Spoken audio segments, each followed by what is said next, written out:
Hello everybody and welcome into today's instructional video. Hopefully you guys are all doing well and looking forward to this video lesson today. Today we're going to be talking about the pivotal Game 5 matchup in my recently completed OTB match. So very briefly, just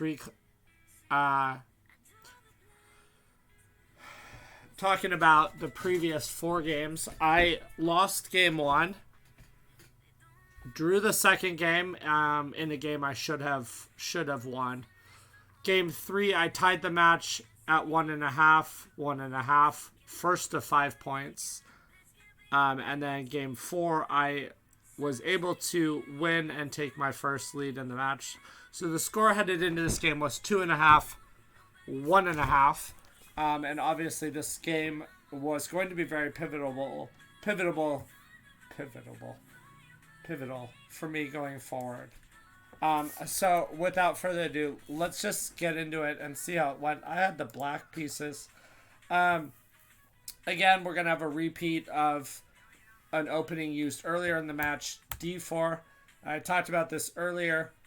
If you're playing with the black pieces and you're playing someone who plays d4 and you want to try to get a little bit more information about what your opponent's going to play, a lot of people will play knight f6. Knight f6 is a very useful move in a ton of different black openings. So knight f6, you're basically just saying, I want to see a little bit more of which opening variation white's going to choose, and then I'm going to go forward. I kind of figured we were going to repeat c4, e6, knight f3. We saw this. We've already seen this at least one time. And again, I have the option to play the BOGO Indian with bishop b4. But I decided to, again, fianchetto my light squared bishop b6, g3, bishop b7, and bishop g2. And at this point, I'm a lot more comfortable having my bishop on b4 being active than being in a somewhat passive scenario on e7. So I did decide to repeat the bishop b4 line, bishop d2. And here, like I've said, there's multiple options. c5, queen e7 are two of the ones I can think of off the top of my head. But right away, white is putting the question to our bishop. The benefit of playing bishop e7, or the thought process behind that, is that you're trying to say, yes, I'm moving my bishop a second time, but the bishop on d2 by white is less than optimal. But I decided to play queen e7, so just maintaining protection over my bishop. And he castled. I castled. And he played bishop f4. So this is kind of where we deviated from the earlier game. Now, one of the things, obviously, white is potentially threatening bishop c7, so that is something that I have to watch. One concern I had here in this position with the black pieces, on top of just the obvious threat of bishop c7, is the idea of a3 and b4. Just gaining a bunch of space on the queen side, making my bishop look rather stupid. So I did spend a little bit of time here trying to figure out what was the best course of action. Obviously, one of the downsides of my queen being on e7 is that the bishop doesn't have as many squares to come back to. I decided to hit him in the center with d5. And he played knight e5. This was not the best move. I think he probably should have played... I'm trying to remember, what's the line? I think it's c5. c5 is the line, and I saw this right after I made the move d5. The idea is that on bc5 there's a3. Then the bishop is going to go back to a5, and then there's dc5. If the queen takes the pawn on c5, obviously there's this b4 move, forking the bishop and the queen. And the very obvious threat on top of that is just to play a5 and trap this b4 and trap the a5 bishop. So I saw this right after I made the move, d5, and I was like, oh man, I may have really messed up early in this game. Um, but I was very relieved to see the knight e5 move on the board. Because I know my bishop's not going to be in that scenario. I played knight b d7 to challenge his knight on e5. And he played queen a4. So he's putting a little bit of pressure on this knight on d7. And he's also just probably thinking about a3, b4 stuff. So here I had to make a decision, and I decided I am under a little bit of pressure. I don't like the fact that my queen has to defend my bishop. So I decided that, especially taking into the scenario in the match, in that I'm up 2.5, 1.5, draw with the black pieces is not the end of the world. My best positions in the match have been coming with the white pieces. So I decided to play knight e5. And he played bishop e5.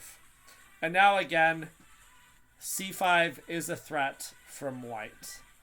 And then on bc5, a3 again. So I decided to, I had already dodged the threat of c5 one time. And so I decided to just play bishop d6 and offer an exchange of bishops. White took and I took. And here I'm thinking to myself, I'm pretty happy in this scenario. You know, I'm up in the match by a full point. I have good development in this position. I don't really have any weaknesses on the board. So I'm thinking to myself, like, I have good chances to just walk away probably with the draw in this game and then go all in the next game to try to move the match towards completion. He played knight d2, and I played c6. The idea is just that I want to solidify my pawn on d5, cd5, and ed5. The other option is to play cd5 and put rooks on the open files. This line is probably going to lead something along the lines of this, where we're just going to end up exchanging a bunch of rooks on the c file at some point. Which is also going to be likely to lead down a very drawish position. But I decided to play ed5 instead. And my thought process was that I would put the rook on the e file, maybe double up. I can bring the queen in as well, and maybe put a little bit of pressure in the situation in the center of the board. Obviously, this e pawn is going to come up to e3, but I figured the rooks were still useful on the e file. The rooks are still useful on the e file. He played rook a to c1. Doesn't really threaten anything. My c6 pawn is defended by my queen and my bishop. But putting rooks on the open file is usually a good thing. And I played a5. The idea with a5 is just that I want to play b5 and expand on the queen side a little bit. Yeah, seemed like a useful move to gain a little bit of space on the queen side. Rook e1, rook fe1, rook fe8, and queen c2, and queen b4. Just hitting the d pawn and provoking e3 or queen c3 to defend it. Queen c3, and here I had a little bit of a think. There's not too many plans you can employ in this position as black. I decided that if his queen takes mine, even though my pawns are doubled, my rook is very useful on the a file. It's very active, targeting a2, and I might have some opportunities to play rook a7, rook a8, and put pressure on that a2 pawn, which is going to be very hard to defend. So I left my queen on b4, and I played rook e6. Idea again, we just want to swing the a rook over. If he plays a3, we'll play queen e7, and we're bringing a little bit of pressure into the position. a3, queen e7. So now we have a double attack. Queen and rook are attacking e2. Rook is only piece defending. Obviously, he's probably going to go e3. And I played rook fe8. Now, at this point, I'm definitely feeling very comfortable. White apparently has a little bit of an edge, but there's nothing decisive going on in this position for white. And here's where the game got interesting, and I got a little bit too crazy. Here in a second. He played b4, and I played a4, gaining a little bit more space on the queen side and trying to take away this b3 square from the knight. In case I ever decide to push a pawn to b5, I don't want knight b3, knight c5. So a4 is a useful move, just locking down on this b3 square. Oh, that is not what we want. You guys got a sneak peek there of how I made the game interesting. Okay, so queen c2. There's really no clear and obvious plan for each side at this point, so both sides are kind of just shuffling their pieces around. And I decided to play knight g4, and this is a completely faulty plan that is not going to work. I was thinking that I could eyeball this f2 pawn, sack my knight, and then play rook e3 and get a lot of pressure, maybe even a mating attack on this white king. Especially I was thinking if he plays queen a4, then his king after knight f2 is going to be even more exposed. But in reality, this is just a faulty idea. And after h3, I dove right in with my faulty idea, knight f2, which has turned an equal position into just straight up a losing position, because I overlook an obvious move here in a second. King f2 and rook e3, and this was the situation I had envisioned in my mind, and I was just thinking, threatening moves like rook e2, bishop can come to a6. Cut off this diagonal. Maybe queen f6. He can't take my rook because it's defended. With his king, he can't take the rook with the king after queen f6. So here I'm thinking I'm good. If he goes rook e3, there's queen e3, and the game's just over. King f1, bishop a6, and then a bunch of computer sacrifices to delay the inevitable, but it's still going to end in a mate. So here I thought, well, I'm doing really good here. You know, he can't take my rook. But in reality, I overlooked this move, knight f3, which is just a completely crushing move. He is defending his rook on e1 with his knight. He's cutting off checks on the f file. And his queen is now defending e2 as well. So my ideas of rook e2, they're not going to work anymore. Because at the end of all this, I'm just down 2 pieces for no reason. So after knight f3, I was definitely feeling a little demoralized. Because I had quickly just blitzed out the move knight f2 like it was a winning move. I had plenty of time on the clock to think about this scenario. And then I just blitzed out this completely losing move without thinking about it. So here I just had to try to fight back in this game. So I played bishop a6. Obviously, queen c6 is... even queen c6, he's still winning. After rook e2, queen e2, there's just king g1. And he's just winning in this position, threatening rook e1. Eyeballing the rook on e8. So, bishop a6 and then queen d2. He decides to not move his queen away from defending the e2 square. I played bishop d2 again, just trying to scare him at this point. I know I'm losing, but hoping I can induce some sort of blunder. I also do remember that this was played at a 30 moves in 90-minute time control before our secondary time control, so he is probably a little bit low on the clock at this point, so I am trying to play to that scenario. Rook c2, which is a great move, and then queen f6. just trying to threaten stuff like rook f3, bishop f3, and queen f3, king g1 and queen g3, which is actually going to end in a mate. But he has this move rook e2, and now the game is actually equal. The game is actually equal at this point after that decision. So king g1 was the move to play. King g1 is the move to play, and you can't really go in for taking on f3 because he's just going to take your rook on e3, rook e3, queen e3, and you're just losing this position.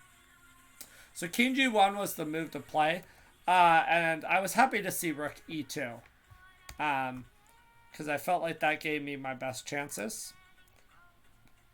We traded. He has to sack his queen. And now I didn't really know what to make of this position. I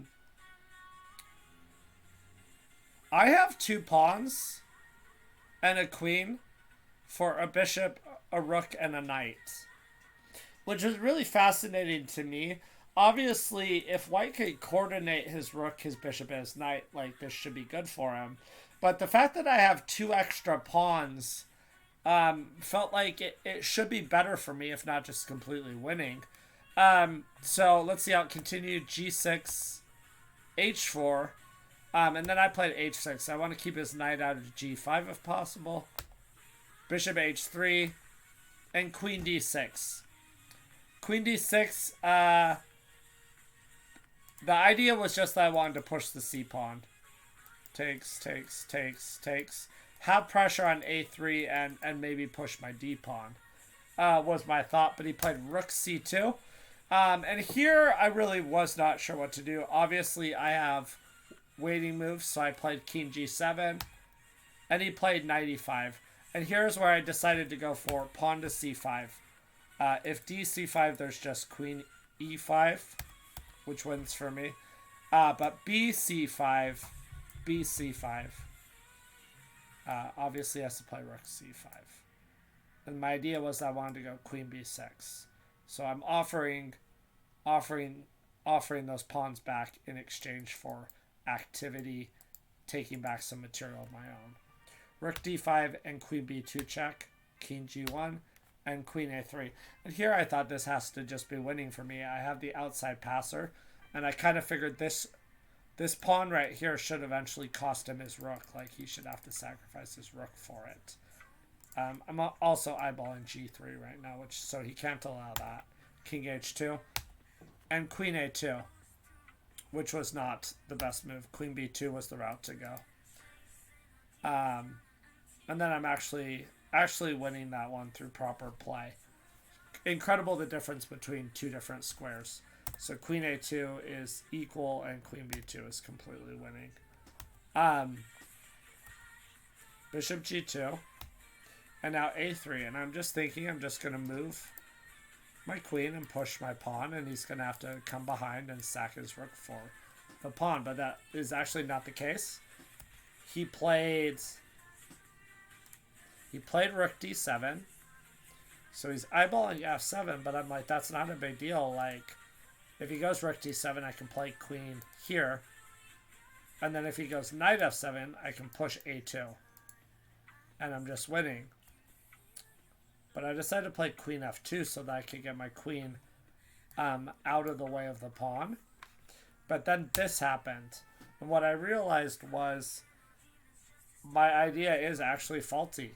Because I intended to play queen F7, rook F7, king F7, and then just play A2 and win, but I cannot. Because there's check, and then bishop A2, and white is just completely winning. So it's feeling a little bit stupid at this point, after he played knight F7, and I decided to play king F8. Now I just want to play A2. If he comes rook A7, I will play queen B2, push the pawn, he'll sack the rook, the queen will take, and I'll live happily ever after. But after knight E5, I realized this is really not as simple as I thought it was. In fact, this is zeros, which is still a little bit crazy to me because that A pawn looks like it should cost him a piece. I played a2, and he played rook a7, so he stops the pawn. And then I played queen b2. And the reality of the situation is that he has a lot of checks. He has a lot of checks, and I have to be very careful. He checked me on a8. I played king g7, and he played rook a7. I played king f6, and he checked me on a6. And here I had a moment where one of those, oh my gosh, I almost walked into blowing a position I shouldn't blow type of scenario, because I almost played king f5 here, which loses to g4, king f4, and knight d3. And so I kind of shook my head, chuckled to myself that I almost walked into that, and played the move. I didn't go king f5. He continued checking me. The reality of this is, guys, because of the fact that I cannot go king f5 like I just showed you, this is actually a draw. Because he can just keep checking me.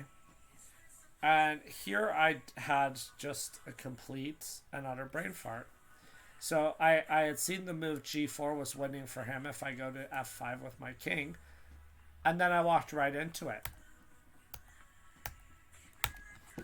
And this was a very demoralizing moment because I instantly resigned. Because king f4, I'm going to get forked. And king f4 is my only move. And so my opponent was able to tie this match at 2.5, 2.5. And this match has been kind of so full of ups and downs. Definitely lost a couple games I felt like I shouldn't have lost. I definitely shouldn't have lost this one. This should have ended in a peaceful draw. And game one, I blew a complete and pretty easy draw. So at this point, the match is tied 2.5, 2.5. And definitely a lot of emotions going into game 6 coming up. Just not really sure what to expect. Anyway, I hope you guys enjoyed this instructional video. Thank you for all the support lately. Feel free to leave comments on the game. Let me know what you think of it. Let me know what you think of my teaching in general. Would be very, very helpful for me. And thank you for all the support, and I will see you guys later.